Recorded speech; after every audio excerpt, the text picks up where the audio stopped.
골로새서 1장 24절에서 29절 말씀, 저희 다 찾으셨다면 함께 합독하시겠습니다. 나는 이제 너희를 위하여 받는 괴로움을 기뻐하고 그리스도의 남은 고난을 그의 몸된 교회를 위하여 내 육체에 채우노라. 내가 교회의 일꾼 된 것은 하나님이 너희를 위하여 내게 주신 직분을 따라 하나님의 말씀을 이루려 함이니라. 이 비밀은 만세와 만대로부터 감추어졌던 것인데 이제는 그의 성도들에게 나타났고 하나님이 그들로 하여금 이 비밀의 영광이 이방인 가운데 얼마나 풍성한지를 알게 하려 하심이라. 이 비밀은 너희 안에 계신 그리스도시니 곧 영광의 소망이니라.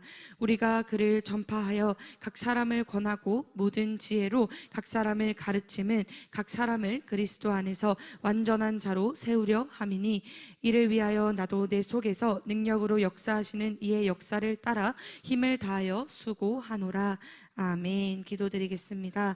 하나님 아버지 감사합니다. 오늘 이렇게 금요일 저녁 정말 이 평일을 마무리하는 이 날에 우리가 다른 곳으로 가지 아니하고 주님 앞에 나와서 예배하고 또 찬양하고 기도할 수 있는 은혜와 우리의 마음과 우리의 건강을 허락하여 주심에 감사합니다. 주님, 이제 오늘이 복음의 7대 연합 마지막 간증의 시간입니다. 주님, 우리 이 복음, 감추어졌던 복음인 이 비밀 예수 그리스도를 우리가 김은하 목사님을 통하여서 이 비밀을 알게 되었습니다. 우리가 이것을 아는 것에서 멈추지 아니하고 이제는 우리 각자의 삶 속에 나타났던 그 예수 그리스도의 비밀을 나누기를 소망합니다. 우리가 이것을 나눌 때에 이제는 말씀이 머리가 아닌 우리의 마음으로 깨달아지는 역사가 일어나게 하여 주시옵소서. 또한 이 자리에서 서서 간증을 하는 자들이 있습니다. 주님, 그들의 입술을 성령님께서 붙들어 주시고 오직 주님이 하고자 하시는 말씀들만이 이 자리에서 전해지고 그 말씀들이 우리의 마음을 부드럽게 변화시키는 또 간증의 시간 될 수 있도록 주님 역사하여 주시옵소서. 때로는 간증이 말씀보다 힘있다 하여 싸우니 주님, 이 예배의 시간 처음과 끝을 성령님께서 다 인도하시고 우리 한 사람 한 사람의 마음을 주님께서 어루만져 주시옵소서. 모든 영광 주님 앞에 올려드리며 살아계신 주 예수 그리스도의 이름으로 기도드렸습니다. 아멘.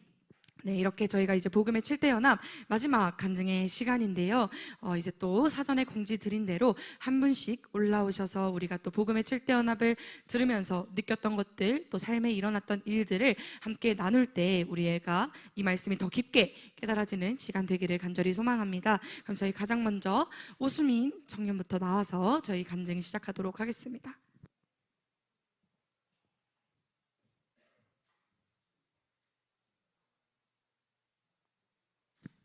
안녕하세요. 오늘 저는 하나님께서 7대 복음을 통해 제 삶에 깨닫게 하신 은혜를 나누고자 합니다.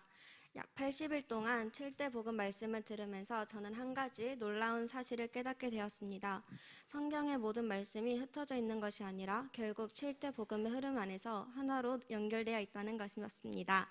창세기부터 요한계시록까지 인물도 사건도 시대도 다르지만 그 중심에는 언제나 탄생, 고난, 죽음, 부활, 승천, 재림, 천녀왕국이라는 하나님의 구원 계획이 흐르고 있다는 사실이 마음에 깊이 와닿았습니다.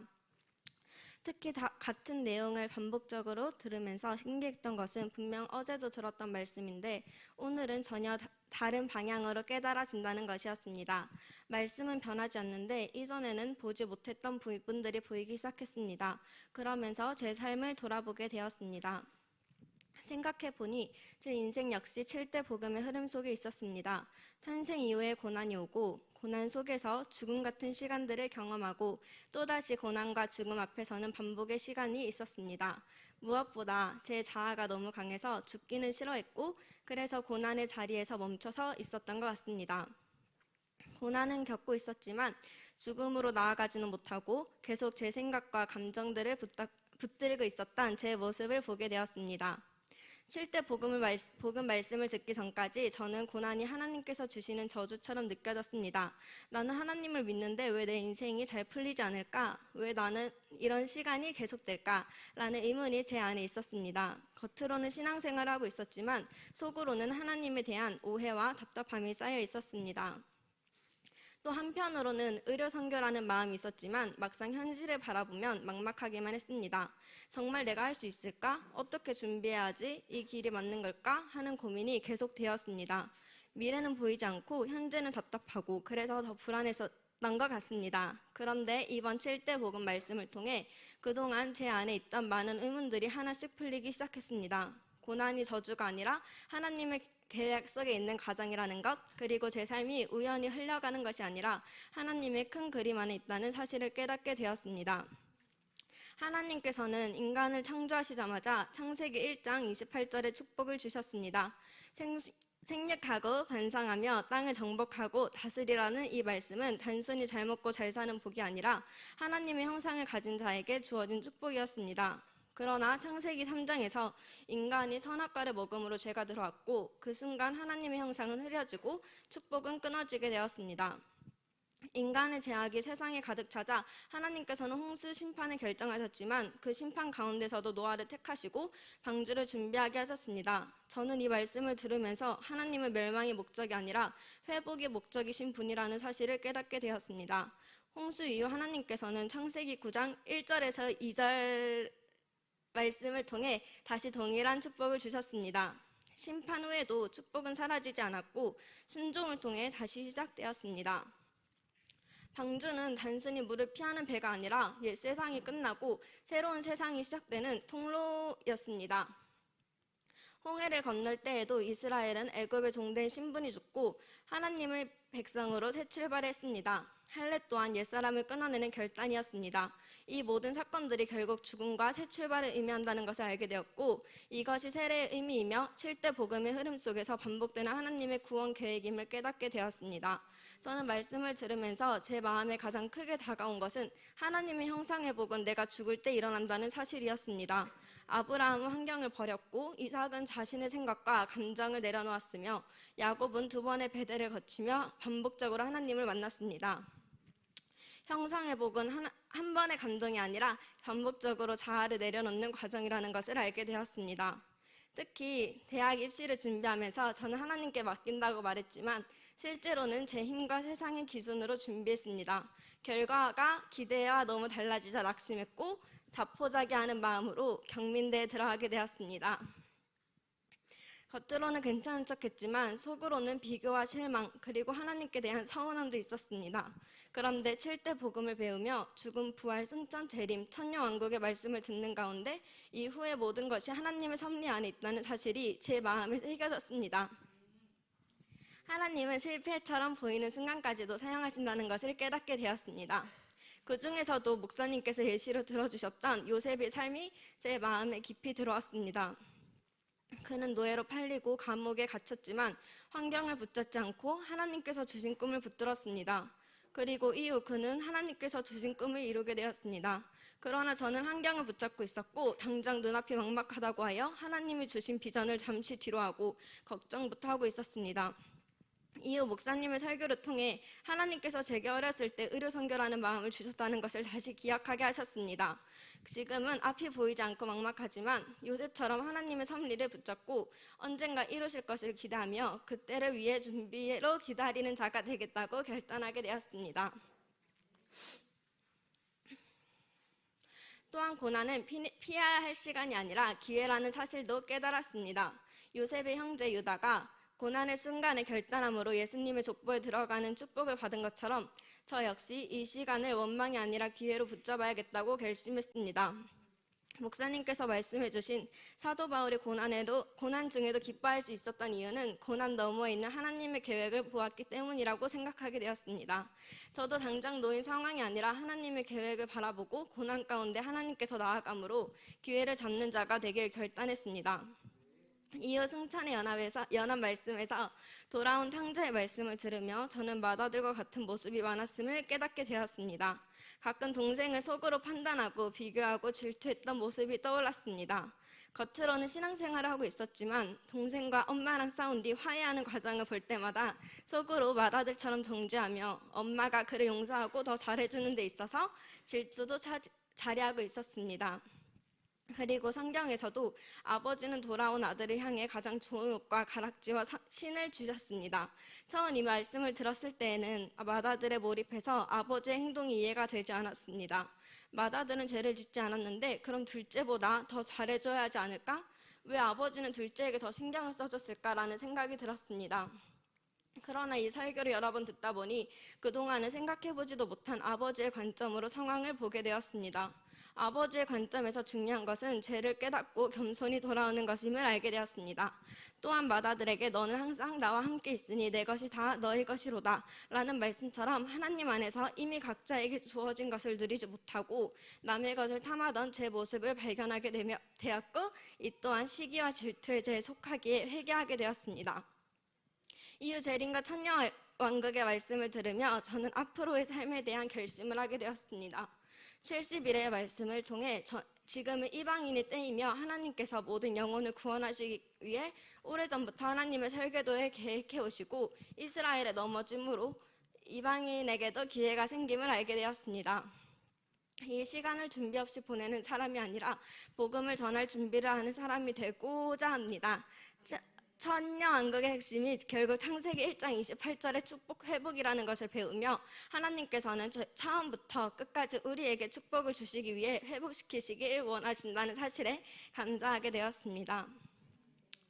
고난은 저를 무너뜨리기 위한 시간이 아니라 저를 죽이고 새롭게 세우기 위한 하나님의 사랑이었습니다. 이제 저는 고난 속에서 죽고 부활을 경험하며 하나님이 주신 사명을 붙들고 재림을 준비하는 사람으로 살아가고자 소망합니다.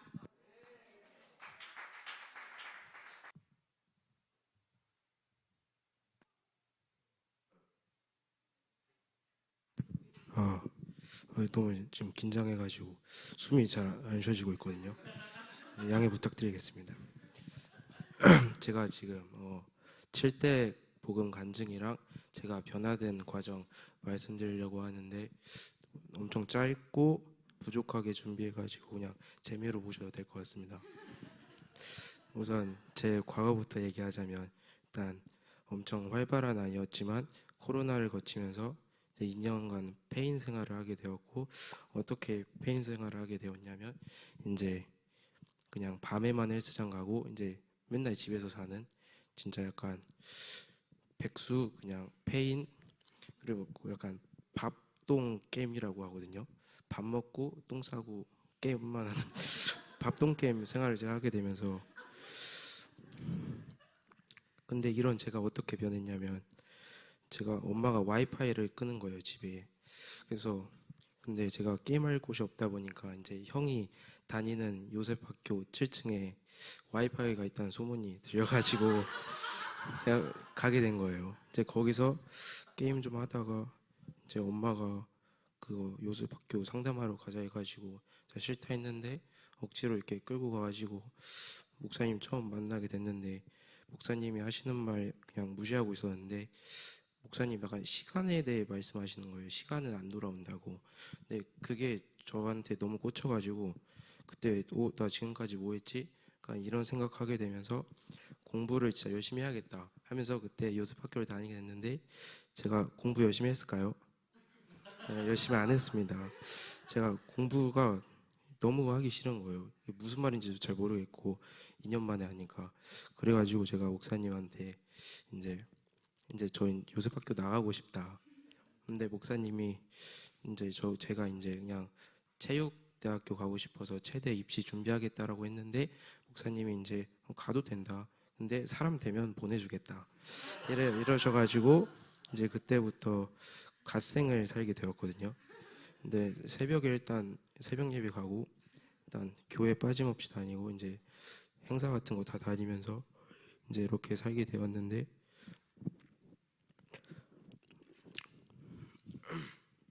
그래서 제가 어떻게 변화됐냐면 원래 엄마랑 교회 갈 때는 그냥 교회 가면 앉아 있는 거 그냥 자는 거 이런 걸로 하고 그냥 맨날 엄마랑 갈 때는 도망치고 그랬는데, 이제 맨날 앉아 있다 보니까 처음에는 말씀이 안 들어와가지고 저도 그냥 목사님 설교 시간에 영어 단어를 외웠거든요. 그 요셉학교에서 영어 단어 외우라 해가지고, 근데 그거를 설교 시간에 이제 메모하는 척하면서 외우고 있는 거예요, 제가. 그래가지고 근데 자꾸 이게 복음의 7대 연합 말씀이 들어오니까 약간 궁금해지기 시작하는 거예요. 저게 뭐지 하면서 그때부터 이제 방언을 사모하고 그렇게 바뀌었는데, 이제 사람들이 저한테 어제 그 설날에서도 제일 많이 얘기하는 게 얼굴이 너무 밝아졌고 진짜 다른 사람 같아 보인다. 이렇게 너무 말씀하시는 거예요. 진짜 제가 달라졌구나 이렇게 실감하고 있고, 이제 제가 한 개 더 간증하고 싶은데, 제가 어제 새벽 예배 끝나고 기도를 하는데 제가 방언을 사모하면서 이제 하나님께 기도하는데 아무 응답이 없으신 거예요. 그래서 제가 이제 약간 하나님 사라졌나? 약간 이 생각이 드는 거예요. 그래가지고 나 교회 다니기 싫어 그냥. 갑자기 그런 생각이 드는 거예요. 근데 어제 저녁 예배 딱 듣는데 진짜 완전히 제 말씀 같아가지고 어제 완전히 깨졌고, 저 마무리하면서 진짜 김은하 목사님께 너무 감사하고 멘토해 주신 거에 너무 감사하며 간증 마치도록 하겠습니다.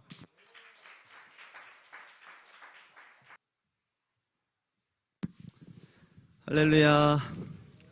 네, 간증하시는 모든 분들이 앞서서 복음의 7대 연합을 계속 들어오면서 머릿속에 생생하게 기억나는 것은 동그라미 7개 절대 잊을 수 없는 동그라미 7개인데 그 7개를 그리신 분이 하나도 없더라고요. 시간이 오래 지나서 다들 알고 계시겠지만 상기하는 마음으로 제가 동그라미 7개를 그려보겠습니다. 그리고 시작하겠습니다.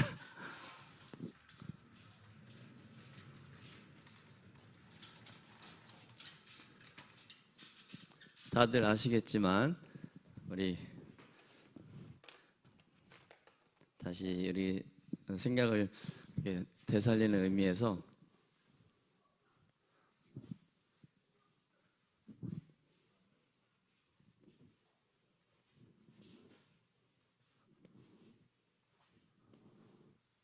함께 큰 소리로 우리 7대 연합을 외쳐보겠습니다.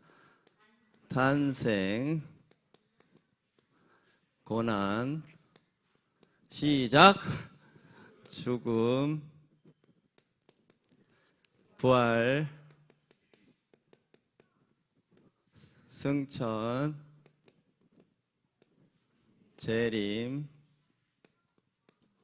천년왕국.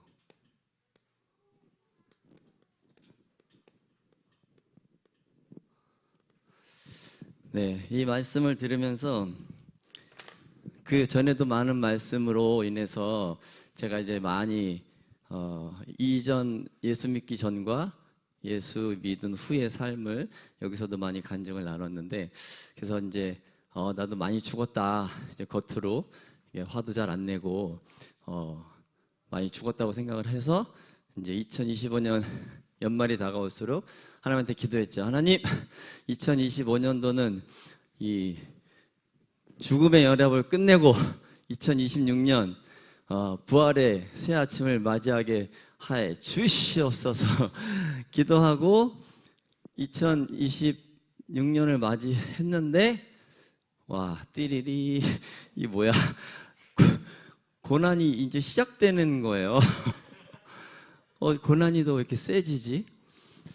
야, 너무 힘든 거예요. 진짜로 육신도 너무 힘들고 정신적인 것도 힘들고 영적인 부분도 너무너무 힘들고, 제가 한없이 계속해서 막 다운되는 거예요. 그러는 와중에 이제 어느 날 우리 정수 아들이 저한테 그러더라고요. 아빠, 현수 저 상태로는 좀 안 될 것 같지 않아요? 신앙이 지금 너무 아닌 것 같아요. 막 그런 얘기를 막 하는 거예요. 그래서 야, 저 개구리가 올챙이 쪽 생각 못하네. 근데 웃음이 나는 거예요. 불과 몇 달 전만 해도 현수는 그래도 순종을 잘해요. 근데 얘는 눈앞에서는 네 아빠 알겠습니다. 네 대답은 했어요. 그 다음날 보면은 없어. 바람과 함께 사라지다. 안 보여. 야, 막 너무 마음이 막 애타는 거예요. 너무너무 마음이 애타는 거예요. 하나님, 다른 청년들은 저렇게 열심히 훈련받고 있는데 우리 정수는 언제 저 청년들과 합류하겠습니까? 너무 애타는 마음으로 막 기도를 다 이렇게 했는데, 제가 그랬어요. 지수나 정수한테, 야, 아빠가 이제는 너희들을 영적으로 이끌 힘이 없다. 아빠 혼자도 서 있을 힘이 없다. 이제 너희가 해라. 진짜 그러더라고요. 이제 이거 끌고 갈 힘이 없어요. 저 혼자 서 있기도 너무 힘든 거예요. 고난이 주님, 그러니까 기도할 힘도 잘 안 나오고, 그냥 예배 오지만은 형식적으로 이렇게 기도하게 되고, 그러던 중에 김은하 목사님이 이제 진실의 방으로 부르시더라고요. 그래서 갔는데, 집사님 요새 어떻게 지내세요? 네, 뭐 이렇게 지냅니다. 근데 목사님, 너무 힘이 들어요. 기도할 힘도 없어요, 이제는. 더 열심히 세게 기도하라는 거야. 목사님 보기에는 지금 기도가 너무 약하다, 너무 침체돼 있다. 좀 더 세게 기도해라. 목사님, 저 죽을 것 같아요, 진짜로. 그때 목사님 심플하게 한마디, 죽지 않아요. 기도하세요. 그러는 거예요. 그래서 속으로는 좀 서운하더라고요. 좀 위로 좀 해주지. 나 진짜 너무 힘든데 위로도 안 해주시고 죽지 않으니까 징징대지 말고 빨리 기도하세요. 근데 목사님도 위로는 해주세요. 딱 한마디로 위로해 주세요. 할렐루야, 할렐루야. 이게 위로요, 칭찬이요, 이 한마디에 다 포함되어 있으시더라고요. 그러면서 딱 하시길래 알겠습니다. 그래서 순종을 해야 되잖아요. 일단 1차가 순종이니까. 그래서 제가 이제 20대 후반에 이제 그 시범보에다가 저는 십자인대가 완전히 이게 탁 끊어져 버렸어요. 무릎이 돌아가가지고 측방인데 뭐 전방인데 막 다 나가, 무릎이 덜렁덜렁해서 이렇게 걸으면 무릎이 빠져나갈 정도로 그래서 수술을 했는데, 그래서 제가 기도할 때 그래서 제가 이제 의자에 앉아서 기도하거나 서서 기도하거나 이렇게 하는데, 이제 하나님 앞에 나가서 부르짖으라고 이제 목사님 말씀하셔가지고 순종하는 마음으로 그래, 강대상에 한번 올라가 보자. 야곱이 야복강가에서 이 환도뼈가 나갈 때까지 기도했듯이, 그래, 내가 이 무릎 관절이 나가는 한이 있더라도, 도가니가 나가는 한이 있더라도 한번 무릎 꿇고 해보자. 그 다음날 바로 이제 방석 깔고 이제 부르짖어 기도했죠. 근데 전에는 그랬어요. 전에는 정말 막 기도할 때, 부르짖어 기도할 때도 많았고, 막 기도할 때 보면은 눈물, 콧물, 땀, 몸에 있는 물이란 물은 다 나온 적이 그래도 여러 번 있었거든요. 근데 이게 다운돼 있을 때는 꼭 저렇게까지 기도를 해야 되나? 하나님은 머리털까지 다 세시고 내 마음을 다 아시는데, 그리고 내가 이렇게 기도하는데, 다 기도하는데 꼭 저렇게 부르짖어서 기도해야지 하나님이 들어주시나? 너무 서운한 거야 또.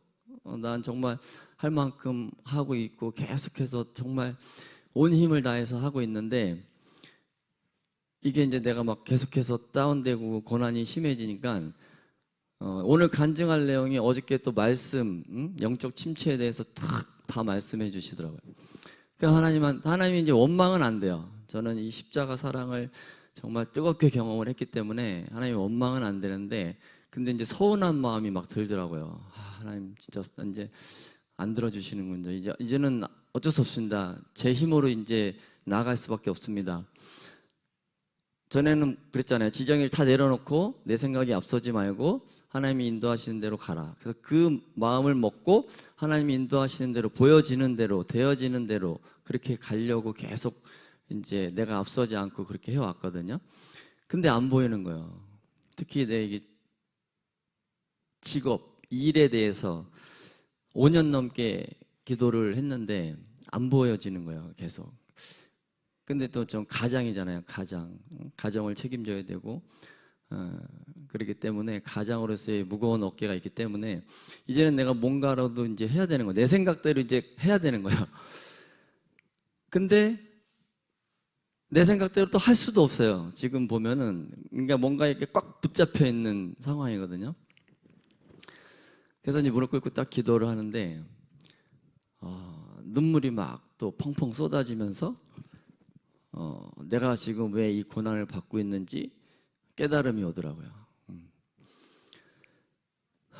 예전에는 이제 제가 이제 화내고 분노하는 게 많았어요. 특히 이제 아이들을 가리키는 직업을 하다 보니까 아이들을 가리키다 보면은 말을 안 들을 때 이제 화가 나잖아요. 말을 안 들으면. 그리고 또 나는 이 미션을 아이들한테 수행하게 해야 되는데 안 따라오고 막 장난만 치고 막 이러니까 어떻게든지 그걸 만들어내려고 하다 보니까 이제 엄하게 하게 되고 화내고 성내고 이렇게 태권도 지도를 했단 말이죠. 세상 사람들은 그렇게 많이 해요. 그리고 저도 예전에 그렇게 이제 배워왔었기 때문에 근데 그런 것들이 습관이 되다 보니까 너무너무 이제 내가 스트레스 받으면서 아이들 지도했고 그런 습관들이 또 집에 가서 식구들한테도 그렇게 이제 했겠죠. 아내한테도 아이들한테도. 그러니까 이제 또 저가 이제 또 성격이 완벽하다 보니까 실수하는 걸 잘 못 보고 그다음에 이렇게 좀 더 잘하라고 막 이렇게 잔소리하게 되고 여러 번 얘기했는데 시정이 안 되면 이제 화가 나고 성내고 그리고 뭔가를 가르쳐 줬는데 잘 못하면은 답답한 거예요. 답답한 마음에 또 화내고 그랬었는데 이제 그런 모습들이 열방지역에 와서 훈련 받으면서 이제 많이 사라졌단 말이죠. 이 입으로 쏟아내는 것들이 많이 사라졌어요. 그래서 이제 이제 죽음을 통과하나 보다. 이제 나는 부활만 맞이하면 된다 했는데 기도하면서 눈물이 흐르면서 깨달은 게 뭐냐면 내 속에 있는 자아 하나님은 너희들은 외모를 보거니와 나는 중심을 보느니라. 내 마음 중심에 있는 것들이 이렇게 올라오는 거예요. 근데 겉으로 쏟아내진 않지만 혼자 독백으로 중얼거리고 있는 거예요. 일하다가 뭔가 내 마음에 잘 안 들거나 뭐가 안 되거나 여러 가지 상황들이 부딪히면 올라와서 여기서 이제 나 혼자서 막 막 이래 내면의 소리를 속에서 내가 막 하고 있는 거예요. 하나님은 이것조차도 이거를 바꾸려고 나에게 고난을 주시는구나. 양준호 목사님에게 훈련 받아보신 청년들은 알잖아요. 저는 헬레니즘, 이성적인 사람인데 양준호 목사님이 저에게 어떠한 일을 시켜서 또한 이제 그렇게 일을 하면서 부딪히는 것들이 있었죠. 근데 목사님이 이제 딱 얘기하면은 처음에는 이제 머릿속에서 이제 내 생각을 막 생각하죠. 우선 그거는 내 생각을 좀 얘기하다가 어떤 때는 또 이거는 이래서 지금 안 될 것 같은데요. 아니면 이거는 뭐 안 될 것 같은데 이렇게 하다가 나중에는 결국엔 또 그걸 이제 하고 있는 거예요. 순종을 해서 하고 있는데 근데 하고 있으면서 이게 일들이 이게 막 진행되고 또 끝나고 또 이렇게 되는 과정 속에서 이제 저도 이제 사람인데 어떻게 그런 게 안 올라오겠어요. 감정, 생각, 뭐 의지 이런 것들이 판단 이런 것들이. 근데 속에서 또 이제 막 그런 것들이 이제 이게 나 혼자 또 중얼거리고 있는 거죠. 지정이. 그러면서도 감사한 것은 매일매일 와서 예배를 드리니까 우리가 매일매일 기도를 하게 되잖아요. 근데 회개를 하잖아요. 또 그냥 그날 그런 마음 들었던 것, 생각 들었던 것들을 기도하면서 회개를 막 해요. 그러면 이제 또 마음이 씻은 듯이 싹 사라지고 그런 생각이 또 없어져요. 그 다음날 또 새롭게 시작하고 이렇게 해서 매일의 예배가 이제 나를 새롭게 이제 바꿔가는데 그런 생각을 막 주는 게 사단이 주는 거잖아요. 물고기를 잡을 때 물고기를 잡기 위해서 밑밥을 계속 주잖아요. 밑밥. 그럼 이제 그거를 딱 무는 순간 고기가 잡히는 거잖아요. 그러니까 내가 서운한 감정 뭐 그런 여러 가지 생각들이 들어올 때 그걸 내가 딱 붙잡으면은 사단의 미끼를 내가 무는 거가 되는 거더라고요. 그래서 그 생각을 계속 반복적으로 하다 보면은 이제 마음으로 내려온다 그러잖아요. 마음으로 내려오면 여기서 이제 그 분이 더 커지고 원망이 커지고 그렇게 되더라고요. 그래서 매일매일 그것을 회개하는 게 너무너무 중요한 것이고 양재룡 목사님 시키는 것은 이해되는 게 별로 없잖아요, 그렇죠? 네, 이성적으로 그냥 무조건 내 생각을 진짜 죽여야지만 순종할 수 있는 부분들이 있기 때문에, 그래서 하나님께서는 내 속에서 올라오는 이 중심까지도 하나님이 이걸 바꾸기 원하시는구나. 그래서 내가 지금 이 육신의 고난을 받고 있는 거구나라는 깨달음을 받았어요. 내가 예수 믿고 나서 이제 아이들을 가르칠 때, 그래, 내가 화내지 말고 정말 사랑으로 가르쳐 보자. 마음을 많이 먹고 했는데도 아이들하고 딱 직면하면 그게 안 돼요. 요새밖에서 아이들 가르치는 선생님들 이제 아시겠지만은 그 상황이 딱 맞닥뜨려지면은 부모님들도 마찬가지예요. 처음엔 좋게 얘기하다가도 얘가 반복적인 그런 이제 실수나 반복적인 이 말 안 듣는 상황들이 벌어지면은 이제 확 이렇게 된단 말이죠.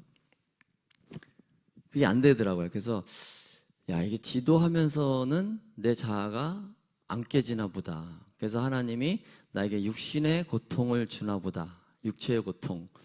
그래서 지금 이제 뭐 여러 가지 이제 이게 인테리어 일 또 교회 일 이렇게 하면서 진짜 육체의 고난이 말도 못해요.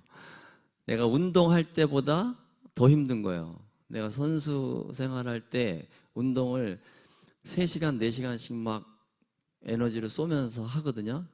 근데 그때보다 지금이 더 힘든 거예요. 한마디로 표현하면은 몸이 그냥 부스러지는 것 같아요. 그래서 얼마 전에 깨달았어요.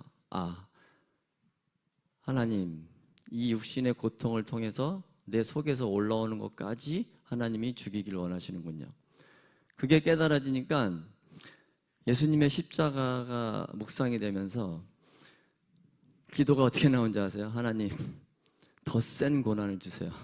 나한테 더 센 고난을 주셔서 제가 이 속에 있는 게 완전히 부서질 수 있도록 제가 감당하겠습니다.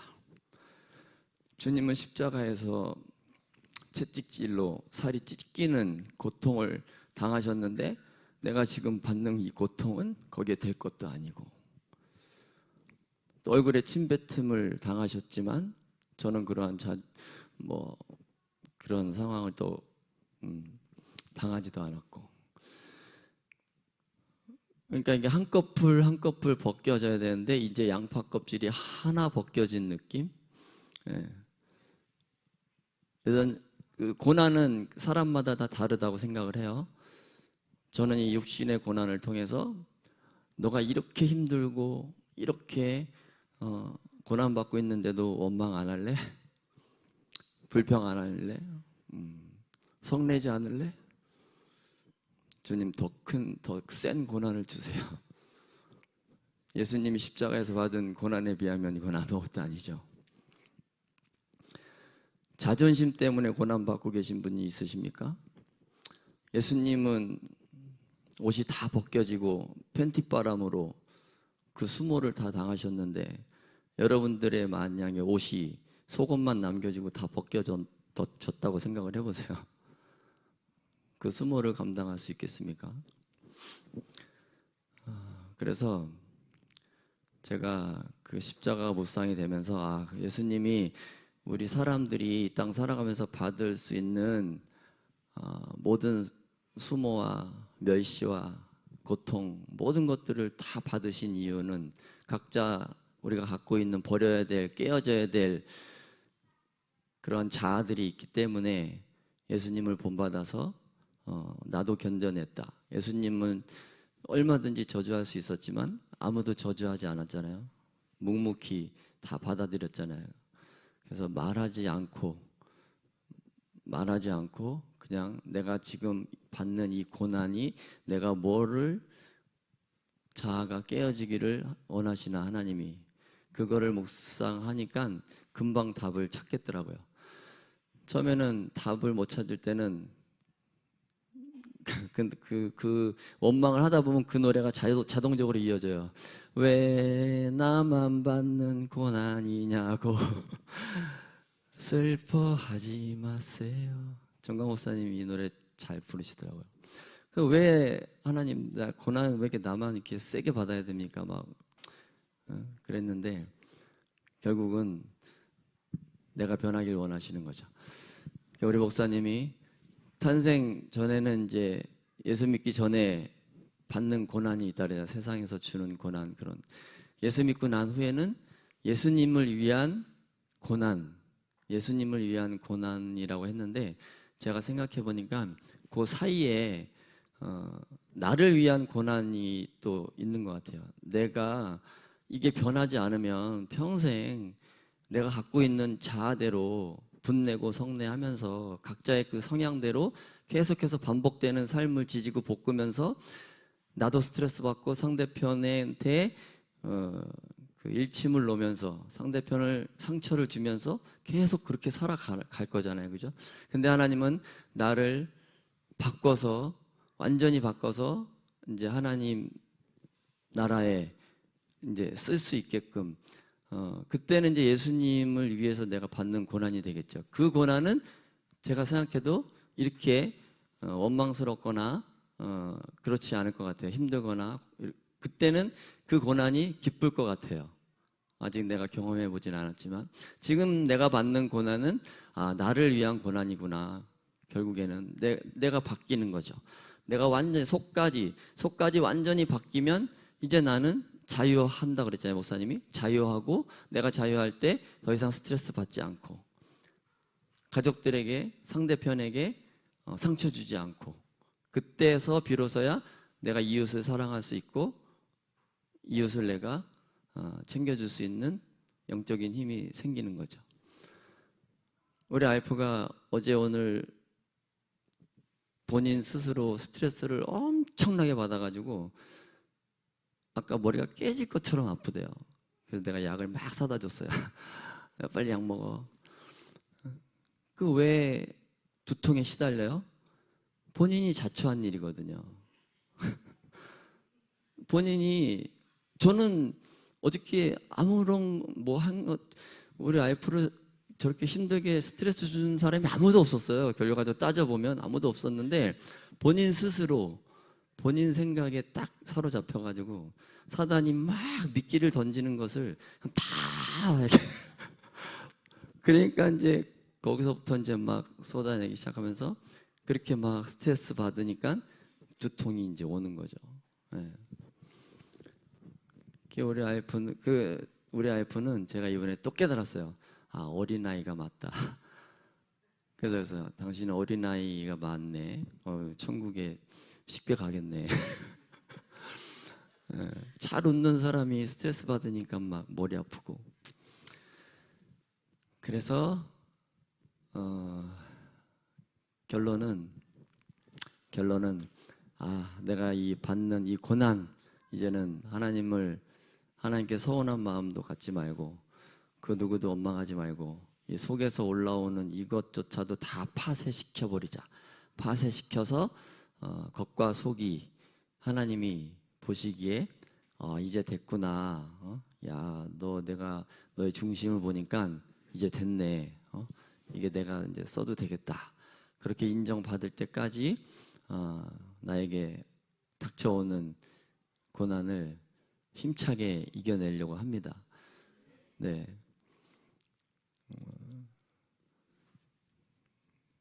그래서 영상 같이 하나 보기를 원합니다. 이제 우리의 인생은 마라톤과 같다 그랬잖아요, 그죠? 포기할 수 없어요. 뛰다가 중간에 포기해도 되지만 포기하면 결승점에 도달하지 못해요. 결승점이 천국이라 그러면 그거 포기하겠습니까? 어떻게 해서든지 가지. 근데 영상 2개를 준비했는데 하나가 길어가지고 좀 편집해달라고 했는데 편집이 이제 안 된다고 그래서 그거는 못 보여드리고 마라톤을 하다가 결승점이 눈앞에 두고 이제 쓰러지는 거예요. 그러니까 내 근육의 힘을 다 써서 내 의지하고는 상관없이 난 계속 뛸 건데 내 의지하고는 상관없이 근육의 힘이 다 빠져버리니까 그냥 다리가 후들후들 거리면서 그냥 쓰러져 버리는 거예요. 근데도 이 선수는 굴러서 막 가요. 굴러서라도 저 결승선에 가려고 그리고 또 일어서서 또 뛰려고 하는데 근육에 힘이 없으니까 그냥 흐느적 또 넘어져요. 근데 뒤에서 달려오던 다른 선수들은 막 지나치는데 한 선수가 가서 그 선수를 일으켜 세워서 자기도 힘들 텐데 이렇게 세워서 같이 결승선까지 가는 거예요.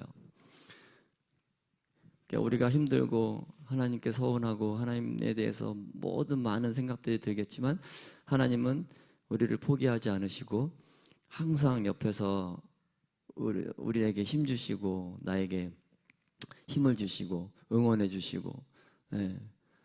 나는 하나님을 포기하고 싶고 포기하려고 하지만 하나님은 절대 그러지 않다라는 것을 우리가 꼭 알았으면 좋겠고, 우리 이 영상 하나 보고 마무리하겠습니다. 이 마라톤 선수는 결승선을 앞두고 숨이 턱까지 차오른 상태였고 더는 달릴 힘도 남지 않아 보였습니다. 그때 한 여자아이가 경기장으로 들어와 그의 손을 잡고 함께 달리기 시작했습니다. 그 아이는 그의 딸이었고 그 순간은 결코 포기할 수 없는 이유가 되었습니다.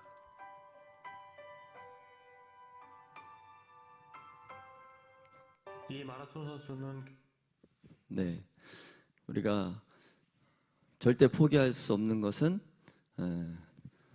천년왕국의 삶을 위해서 또 예수님의 그 우리에게 주신 사명 달성을 위해서 우리가 끝까지 포기하지 않고, 나만 포기하지 않으면 예수님께서 우리의 손을 붙잡고 같이 떼어주신다는 것을 저와 여러분이 확신을 갖고 힘있게 하루하루 우리 달려갔으면 좋겠습니다. 할렐루야, 감사합니다.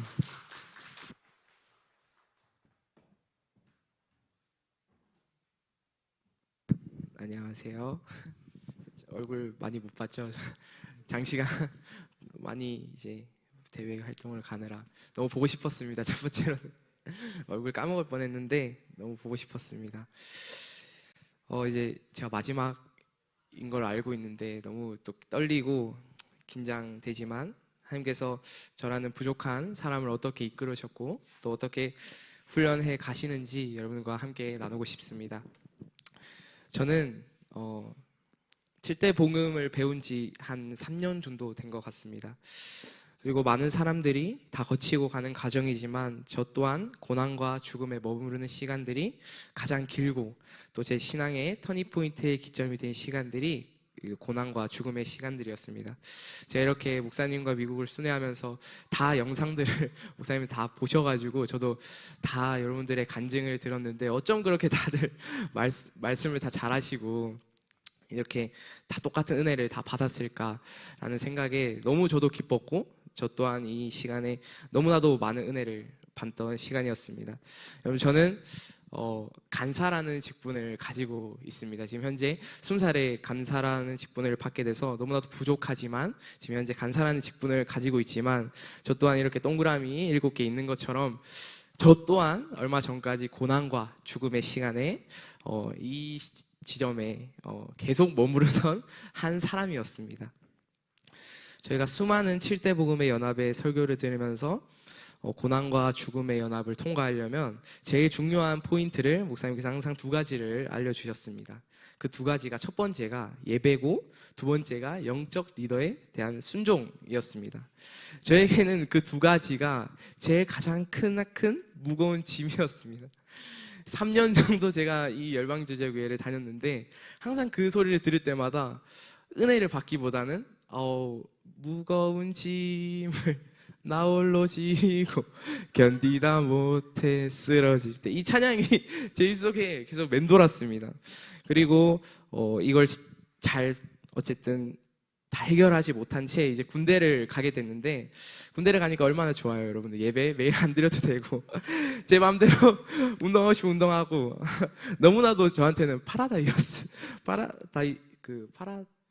파라다이스였습니다. 그래서 이제 그 군대 안에 있을 때도 온라인 예배를 드리려고 하는 그 과정 속에서도 시도는 했지만 제가 드리고 싶을 때, 제가 너무나 힘들 때, 제가 은혜 받고 싶을 때만 예배를 드렸습니다. 그리고 두 번째는 목사님께서 혹시나 전화가 오실까봐 늘 두려웠습니다. 가끔씩 전화가 오실 때도 있었는데 김한 목사님 전화 오시면 알죠, 여러분들? 엄청 예쁘신 얼굴이 딱 뜨는데 그 얼굴이 마냥 반갑지는 않더라고요. 항상 또 내가 뭐 잘못했나? 전화를 바로 받지 않고 늘 이렇게 보면서 오늘은 또 뭐 어떤 제목으로 나한테 전화가 왔을까라는 두려움을 늘 가지고 이렇게 군대 생활을 했습니다. 그리고 일부러 휴가 나왔을 때도 여러분들한테 말씀드렸던 것처럼 친구랑 놀러 간다 하고 이 중간에 인근 카페에서 예배 참석 안 하고 혼자만의 시간을 드릴 때도 있고, 그리고 목사님께서 혹시나 또 저기 요한 집사님께서 말씀해 주셨던 그 진실방으로 또 끌고 가실까 봐 늘 두려움에 전 떨고 있었습니다. 그렇지만 어느 날 목사님께서 또 호출을 하셔가지고 예배를 참석하게 되고, 또 예배를 이제 쭉 드리는 상황 속에서 문득 그런 생각을 하게 되었습니다. 정말 수많은 간사님들이 계시고 같이 이렇게 훈련받는 간사님들은 이 예배를 드릴 때 너무 행복해하고, 그리고 순종의 제목들이 오면 어떻게 했을까요? 너무나도 순종을 잘하는 거예요. 근데 저는 예배가 너무 힘들고, 예배가 저의 삶에 그렇게 중요한 것 같지 않고, 또 순종의 제목들이 오면 누구보다 빠르게 피하고 누구보다 빠르게 순종하지 않았습니다. 여러분들 지금 순종 안 하신 분들도 있고 열심히 하시는 분들도 있지만, 저 또한 이 자리에 서 있지만 누구보다 순종을 제일 자신 있게 말할 수 있습니다. 제일 미꾸라지처럼 안 했던 사람이 저였기 때문에.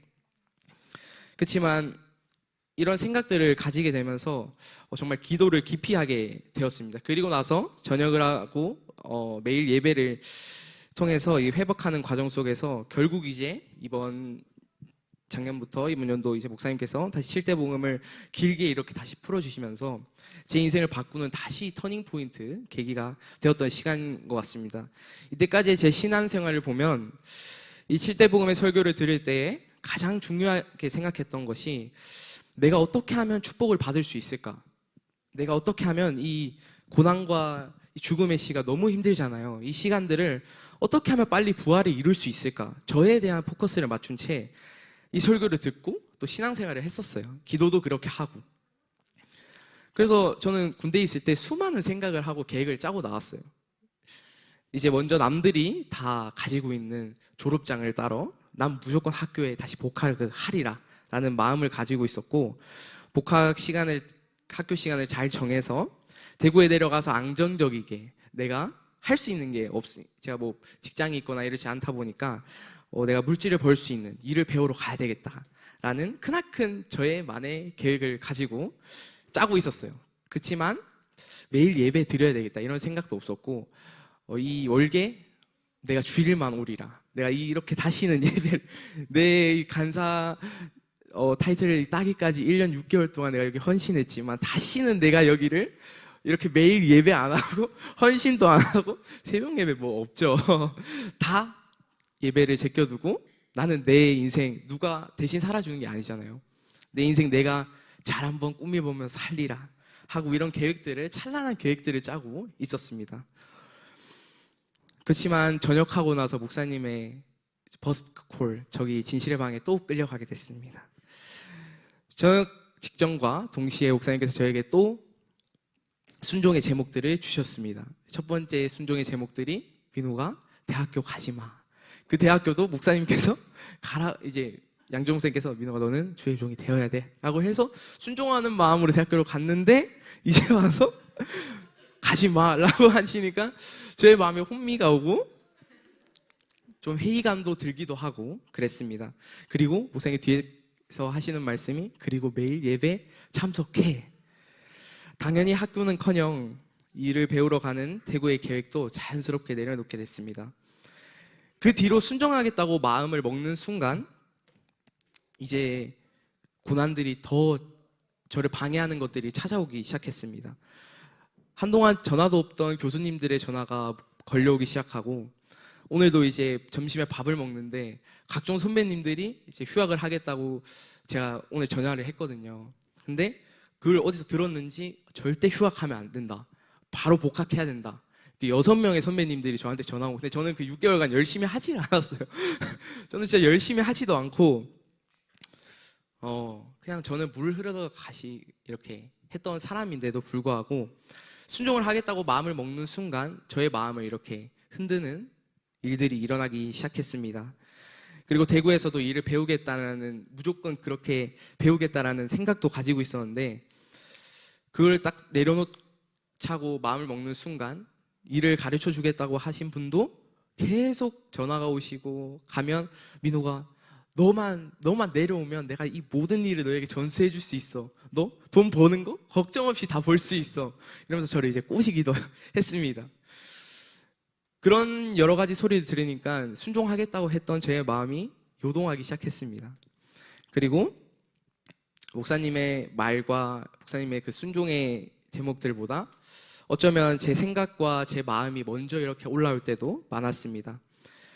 그렇지만 기도와 예배를 하면서 목사님께 대한 순종을 이렇게 동아줄을 잡듯 잡게 되었습니다. 그 두 가지뿐만 아니라 마지막 순종 제목도 있었습니다.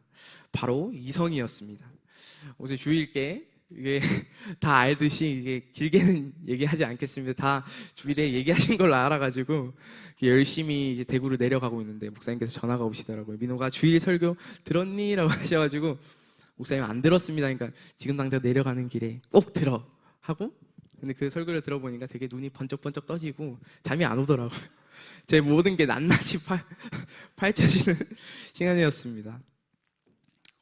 저는 모든 군대를 전역하면 제 인생 앞길에 꽃길만 걸을 줄 알았습니다. 그렇지만 목사님께서는 꽃길이 아닌 민우가 너는 다시 재입대했다고 생각해. 이 말이 너무나도 저에게는 힘들었습니다. 이제 전역을 해서 이제 꽃길을 걷나 싶어서 이제 열심히 살아봐야지 하고 나왔는데 그 길은 꽃길이 아닌 다시 가시밭길, 흙길이 돼버렸습니다. 순종은 했지만 제 마음은 여전히 힘들었습니다. 순종은 하겠다고 다짐을 했지만 제 마음에 기쁨이 없고 소망이 없고 갈피를 잡지 못하는 마음만 들었습니다. 모든 사람, 그래서 제가 주님께 기도를 드렸어요. 주님, 모든 사람은 대학교도 가고 일도 배우고 정말 평범하게 이렇게 다 잘 살고 그리고 자기가 마음에 맞는 사람과의 연애도 하고 하는데 왜 주님 저는 하는 일마다 이렇게 막으십니까? 라는 한탄스러운 기도를 하기 시작했습니다. 그렇지만 제 마음은 제가 가장 아끼던 것들과 제 정체성 그리고 제가 생각했던 가치 기준들, 결국 제 모든 것을 내려놓게 하시나요? 라고 제가 기도를 하기 시작했습니다. 마치 그 시간들이 정말 광야에 혼자 서 있는 시간 같더라고요. 정말 옆에 아무도 없고 정말 외롭고 정말 이 막막한, 정말 어떻게 이 사막을 헤쳐나가지? 라는 생각밖에 들지가 않더라고요. 그래서 사실 미국 가기 전까지만 해도 제가 너무 힘들었어요. 너무 힘들고 좀 주님에 대한 원망이 너무 컸어요. 왜냐면 저는 정말 열심히 살았다라고 생각을 했는데 돌아온 거는 뭐 하지 마. 제가 생각했던 거 다 XX. 심지어 제가 목사님 이거 이성에 대해서 제가 목사님을 사실상 꺾었어요. 목사님이 3년 전에 이게 헤어지라고 하셨는데도 불구하고 제가 몰래 이렇게 해가지고 불순종하면서 제가 결국은 군대 안에 있을 때 사실상 목사님을 꺾었어요. 목사님도 거의 90% 이상 이제 동의를 했는데도 이제 나오자마자 민호가 그냥 완전 다시 제로, 다시 시작해. 너는 인생은 다시 리셋이야. 이렇게 말씀하시니까 목사님에 대한 그런 생각보다도 하나님에 대한 원망과 정말 하나님이 아니 언제는 이렇게 하라 했다가 또 이제 와서는 이렇게 하라고 하시네. 제 인생에 조금 혼선이 오기 시작했습니다. 그래서 미국 가기 전에도 너무 힘들고 진짜 다 그냥 미국 가는 것도 사람들이 옆에서 막 너무 축복해요, 너무 부러워요 하지만 제 인생 저는 뭐 미국 뭐고 그냥 지금 내 인생이 힘든데 뭐가 그게 중요하나요? 근데 미국 가고 나서 하나둘씩 열리기 시작했습니다. 많은 사람도 만나고 또 미국 안에서 여러 감정도 많이 깨닫게 되고, 그런데 이제 새벽에 너무 힘드니까 주님께 이렇게 기도를 했습니다. 주님 왜 저만 이렇게 요한 집사님도 이렇게 딱 얘기하시더라고요. 아까 간증 때 왜 저만 이렇게 다 이렇게 고난을 받더라고요. 전 저만 받는 고난인 줄 알았는데 각자에 대한 이렇게 고난이 있는 것 같습니다. 그래서 저도 새벽에 목사님께서 이제 양조목사님도 2시간씩 깨워서 잠을 거의 안 자고 그래도 카톡방 보셨듯이 긴 줄이 한 40줄 가량 되는 긴 줄들 쓰면서 기도를 하게 되더라고요. 주님 왜 이렇게 제가 원하는 길이 아니고 제가 이렇게 바라고 소망하는 길이 아닌 계속 깜깜하고 보이지 않는 길로 저를 인도하시나요? 이런 기도를 하니까 이렇게 주님께서 저에게 딱 한마디를 하시더라고요. 민호가 너의 마음의 1순위가 뭐니? 이렇게 딱 질문을 하시는 거예요. 근데 제가 거기에 대해서 하나도 서스럼치 않게 당연히 주님이죠 라고 얘기를 했어요. 그리고 나서 뒤에 주님께서 차후에 또 말씀해 주시는 이너 보이스가 그런데 왜 이 모든 순종과 이 고난이 너에게 힘든 거니? 라는 물음표에 제가 차마 할 말이 없더라고요. 이때까지 주님을 위해 살겠다고 다짐하고 그리고 열심히 예배 드리고 열심히 순종했지만 결국은 그 모든 순종과 예배와 그 제 삶의 모든 태도가 결국은 제 앞길을 세워가는데 또 제가 어떻게 하면 더 잘 살고 내가 어떻게 하면 축복을 받을 수 있을까라는 초점의 포커스에 맞춰서 살았던 것 같더라고요. 그리고 이런 생각들이 지나가면서 이제는 3년, 4년 어쩌면 제가 모태신앙으로 태어났지만 23년 인생 그렇게 살았더라면 이제는 그렇게 살지 않겠습니다라는 마음의 큰 정말 결단과 다짐을 하면서부터 결단을 하니까 제 마음에 중심이 딱 잡히더라고요. 그래서 정말 다 내려놓고 주님을 위해서 살겠습니다. 주님을 위해서 순종하면서 살겠습니다. 정말 다짐을 하니까 미국에서 그 어떤 순종과 또 어떤 역경이 있어도 진짜 하나도 어렵지 않더라고요. 목사님께서 지나가는 행인을 붙잡고 얘 이제 코리안 해병대다. 그냥 지나가는 행인한테 계속 경례를 하라는 거예요. 아니 모르는 사람한테. 그래서 그런 순종이 오면 목사님 싫어요. 목사님 좀 그만하세요. 이렇게 옛날에는 얘기했을 텐데 그냥 보는 사람 피석 이렇게 피석. 목사님들 만나면 얘 자꾸 해병대다. 그 사람들 표정 보면 궁금해하지도 않는 표정이에요. 그리고 네가 해병대든 뭐든 난 관심 없어 이런 표정인데도 불구하고 목사님께서 시키면 그냥 피석 피석 이렇게 열심히 경례도 하고 또 지나가는 행인을 붙들어서 뭐 번호를 따라. 그리고 정말 저에게 너무 힘든 그런 옛날이었으면 너무 힘든 그런 순종의 제목들과 그런 시간들이 정말 내 모든 것을 내려놓고 내 의지와 내 뜻과 내 계획대로 살았던 그 모든 것을 정말 내려놓고 내가 진짜 주님을 위해서 한번 이제껏 3년 불순종했으니까 지금은 한번 미친 척하고 한번 진짜 내가 죽었다고 생각해보자 라고 생각을 하고 다짐만 했는데도 불구하고 성령님께서 저를 그렇게 순종 잘하는 사람으로 만들어 주시더라고요. 그래서 그 집사님들이나 또 거기 있는 전도사님들이 이렇게 저랑 도성이나 에스더를 보면서 너무 계속 칭찬을 해주시는 거예요. 좀 그렇게 순종도 잘하시고 인상도 좋으시고. 그렇지만 저는 예전에 그런 사람이 아니었어요. 그렇지만 제가 결단을 하니까 주님께서 그런 힘과 능력을 주시는 것이었습니다. 그리고 정말 그 3가지 제가 앞에 서두에 말씀하셨던 그 3가지는 솔직히 말하면 제 인생의 어쩌면 제 정체성, 제가 살아가는 이유였습니다.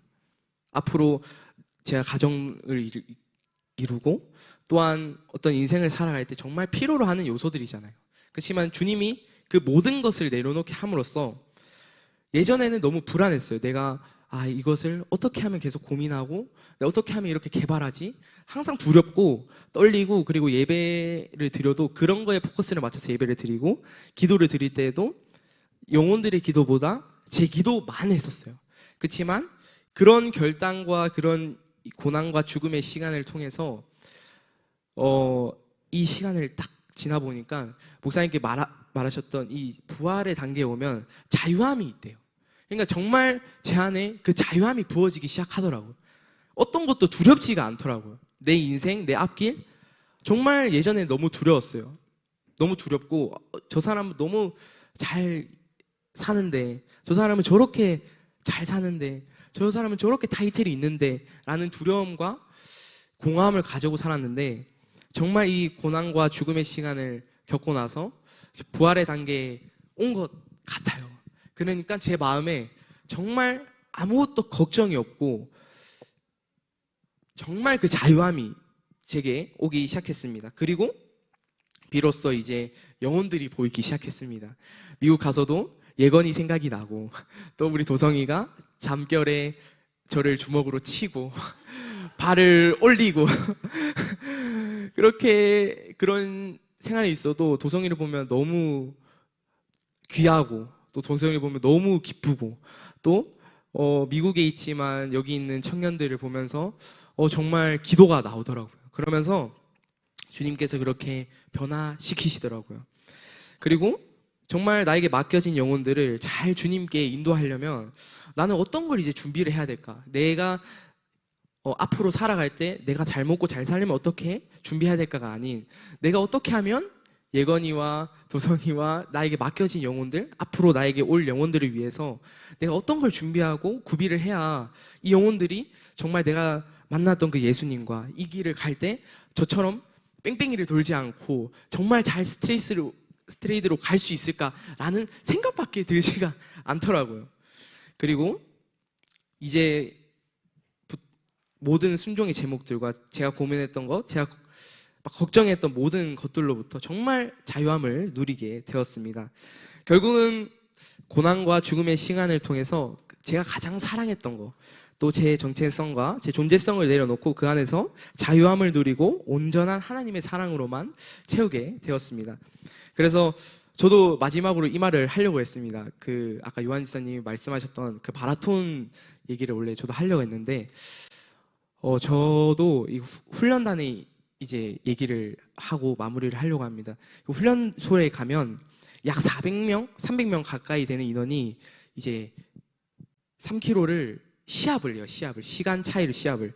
그래서 다 같이 시작하고 땅 뛰는데, 저 키가 되게 조그맣잖아요. 조그맣고, 제가 키는 말씀드리지 않겠습니다. 여러분들 상상 속에 맡기겠지만 너무나도 키가 크고, 그리고 축구를 했던 인재도 많고 운동을 했던 사람들이 너무 많기 때문에 시작하자마자 너무 잘 뛰는 거예요. 다들 너무 잘 뛰고, 그래서 딱 뛰는 순간 제가 딱 그런 생각이 들어요. 나는 역시 저런 애들이 있기 때문에 난 당연히 1등을 하지 못할 거야, 좋은 성적을 거두지 못할 거야 라는 생각을 가지고 뛰었어요. 그렇지만 저는 제 페이스대로 총총총총 이제 제 발걸음을 맞춰서 뛰었습니다. 그렇지만 점점 그렇게 스퍼드를 내던 사람들이 점점 이렇게 뒤로 가고 그냥 계속 스피드를 유지하면서 뛰었는데, 제가 몇 등을 할게요? 400명 중에 2등을 했어요. 2등. 여러분들, 그래서 여러분들에게 결국은 말씀드리고 싶은 것은 제 신앙의 여정도 그랬어요. 초반 스퍼트 안 냈어요. 정말 질질 끌었어요. 순종 안 했어요. 정말 남들이 보기에는 이렇게 쫑쫑쫑 거는 것처럼 보이고, 쟤는 왜 이렇게 빠르지? 라는 생각을 가지면서 이 신앙의 여정을 걸어왔어요. 그렇지만 그 3km 400명이 뛰었을 때 결국 독차 지점에는 제가 2등으로 와 있어요. 그래서 그 얘기를 하고 싶었던 이유는, 지금 여러분들이 같은 신앙의 여정을 걷고 또 같은 7대 복음의 설교를 들었지만 각자의 신앙의 속도가 다 다를 줄 믿습니다. 저도 다르고 여러분들도 다르고, 남을 보지 말고 자기의 스퍼드대로 주님의 손길을 따라서 잘 걸어 나가면 정말 최후의 승리는 우리가 항상 목사님께서 말씀해 주셨던 어디죠? 청년왕국. 우리의 목표는 오직 청년왕국. 정말 그 천국에 가서 저는 조금 느릴지라도 저 청년왕국에서는 누구보다 큰 면류관을 얻기 위해서 부단히 노력하고 부단히 순종하고 부단히 하나님의 말씀에 순종하면서 나아가리라 다짐하는 이 7대 복음의 설교의 시간이었던 것 같습니다. 여러분들도 이 시간을 걸으시면서 속도가 느리다고 생각할 때도 있고, 내가 정말 잘 나가는데? 라는 생각이 들 때도 있겠지만, 끝까지 우리가 스포트를 유지해서 청년왕국에서 큰 왕관, 저보다 큰 면류관 얻는 여러분이 되시길 축복합니다. 감사합니다.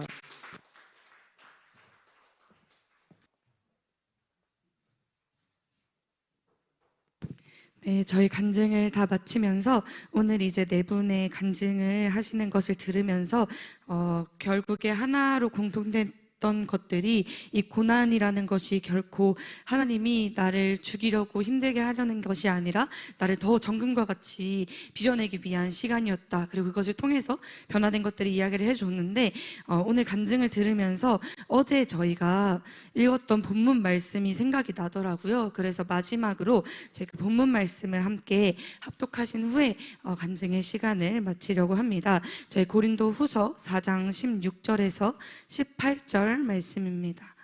저희 고린도 후서 4장 16절에서 18절 말씀, 저희 함께 합독하시겠습니다. 그러므로 우리가 낙심하지 아니하노니 우리의 겉사람은 낡아지나 우리의 속사람은 날로 새로워지도다. 우리가 잠시 받는 환난에 경한 것이 지극히 크고 영원한 영광에 중한 것을 우리에게 이루게 함이니 우리가 주목하는 것은 보이는 것이 아니요 보이지 않는 것이니 보이는 것은 잠깐이요 보이지 않는 것은 영원함이라. 아멘. 우리가 이 복음의 7대 연합을 이제 간증을 다 마치고 마무리하면서 기억해야 되고 또 결단해야 되는 것이 딱 하나인 것 같습니다. 우리에게 있는 이 환난은 경한 것이라고 목사님께서 말씀해 주셨어요. 그러나 이 경한 거는 결국 가벼운 것이다 라는 것인데 이 비밀은 우리의 이 영원한 것이 영광이 중한 것이다 라고 성경에서 이야기하고 있습니다. 우리가 집중해야 되는 것은 이 7가지의 동그라미 중에서 그 앞에 것이 아니라 결국에 마지막에 우리가 이 천년왕국을 사모하기를 결단할 때 우리가 이 앞에 있는 모든 단계를 힘써서 밟아 나아갈 수 있을 줄 믿습니다. 많은 세상의 사람들 그리고 기독교인들조차도 종착지를 알지 못하고 살아가지만 저 여러분은 너무나도 하나님의 은혜로 종착지를 이제 알았어요. 내가 지금 여기 있다고 쳐도 어디에 있다 쳐도 우리는 우리의 목적지가 여기임을 알았기 때문에 우리는 결코 낙심하지 않을 이유가 있는 줄을 믿습니다. 그래서 오늘 저희가 함께 또 찬양하고 기도하며 나아가실 때 정말 결단하는 또 기도의 시간이 되었으면 좋겠습니다. 우리가 기도하실 때 또 찬양하실 때 정말 오직 내가 보이지 않는 것들을 사모하며 하나님 예수 그리스도만을 붙들며 나에게 집중된 삶이 아니라 오직 하나님만을 바라보는 삶을 살기를 원합니다. 이런 기도의 시간, 찬양의 시간이 되길 원합니다. 저희 시간 주기도문 하시고 찬양하고 이제 기도하는 시간 가지도록 하겠습니다. 저희 함께 주기도문으로 간증의 시간을 마치도록 하겠습니다. 하늘에 계신 우리 아버지여, 이름이 거룩히 여김을 받으시오며 나라의 임하옵시며 뜻이 하늘에서 이루어진 것 같이 땅에서도 이루어지이다. 오늘날 우리에게 일용할 양식을 주옵시고 우리가 우리에게 죄 지은 자를 사하여 준 것 같이 우리의 죄를 사하여 주옵시고 우리를 시험에 들게 하지 마옵시며 다만 악에서 구하옵소서. 대개 나라와 권세와 영광이 아버지께 영원히 있사옵나이다. 아멘. 저희 아까 찬양했던 나의 하나님 찬양하고 기도하도록 하겠습니다. 나의 사랑, 나의 사랑, 너는 어여쁘고 참 귀하다. 어느 보석보다 귀하다. 내가 사랑스럽지 않을 때 너를 온전히 사랑하고 너와 함께하려 내가 왔노라. 주의 사랑, 주의 사랑, 이 사랑은 결코 변치 않아. 모든 계절 돌보시네. 풀은 마르고 꽃은 시드나 주의 말씀을 신실해. 실수가 없으신 주만 봐. 주님의 나라와 주님의 나라와 뜻이 나의 삶 속에 임하시며 주님 알기를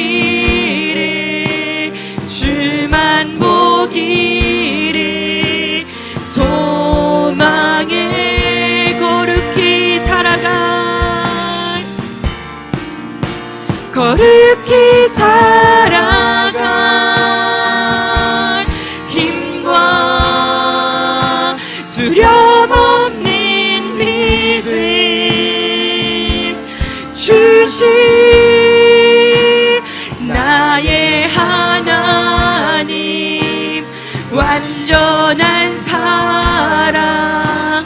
자, 우리 계속해서 주님을 찬양합니다. 찬양하리,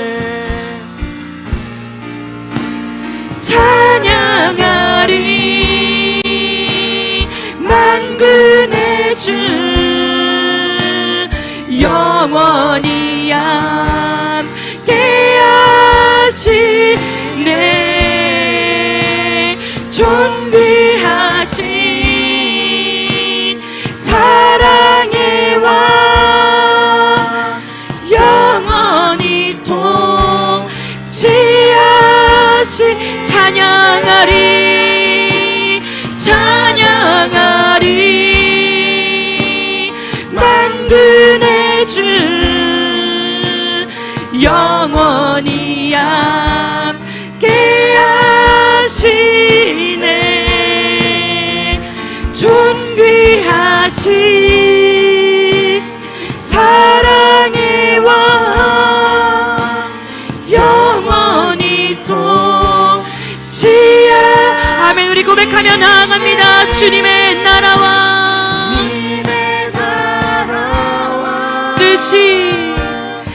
뜻이 나의 삶 속에 임하시며 주님 알기를 주만 보기를 소망에 거룩히 살아가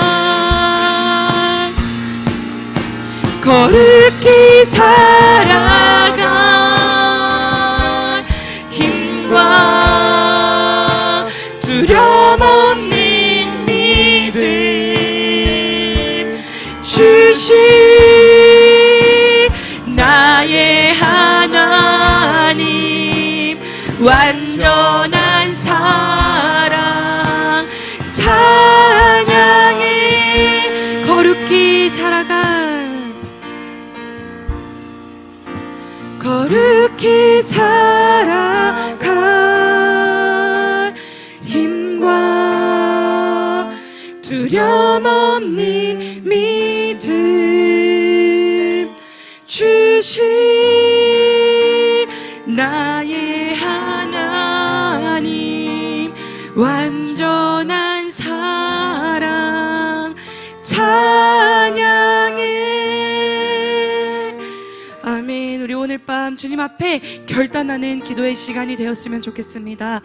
정말 성경의 수많은 인물들을 보면 우리의 삶과는 비교할 수 없는 고난을 받은 이들이 너무나도 많습니다. 사도 바울은 옥중에도 많이 들어갔고 그 곤장을 39대나 맞기도 했고 베드로도 옥중에 들어갔고 요셉도 감옥에 들어갔습니다. 이외에도 수많은 고난을 당한 성경의 인물들이 있지만 그들은 결국에는 하나님을 찬양했습니다. 그들이 어떻게 하나님을 찬양했는가? 그들의 안에 예수 그리스도만이 새겨질 때 우리는 하나님을 찬양하며 이 모든 일들을 감당하며 나아갈 수 있는 줄 믿습니다. 예수 그리스도께서는 항상 우리와 함께 계시고 성령님은 항상 우리 마음속에 들어와 주시기를 원하시지만 우리가 정말 나의 그런 좌절감에 쌓여있고 나의 감정에 쌓여있고 나만을 바라보고 살아간다면 우리는 그 틀에 갇혀서 나에게 말씀하시는 하나님을 알지 못하게 됩니다. 그렇기 때문에 오늘 이 시간 우리가 기도하며 나아가실 때 함께 결단하며 주님 나의 나된 모습들 이 시간 다 주님 앞에 깨뜨리기를 원합니다. 주님 나의 모든 나의 이런 자기 연민의 마음들 슬퍼하는 마음들 좌절하는 마음들 하나님을 원망하는 이 모든 마음들 주님 이 시간 다 내려놓사오니 주님 이 모든 것들이 예수 그리스도의 이름으로 깨어질 수 있도록 주여 역사하여 주시옵소서. 그리하여 내가 오직 주님의 말씀만을 붙들고 천년 왕국까지 달려 나아갈 수 있는 주님 그 믿음을 우리에게 허락하여 주시옵소서. 우리 함께 기도하시며 이 나라와 민족을 위하여서 또한 우리 열방제작교회 양준화 목사님 김은하 목사님 두 분의 영적 멘토의 그 모든 말씀에 우리가 한마음 되어 나아갈 수 있도록 기도하시며 우리 또한 각자의 가정과 기도 제목을 이 시간 주님 앞에 올려드리며 주여 삼창 외치고 기도하며 나아가도록 하겠습니다. 주여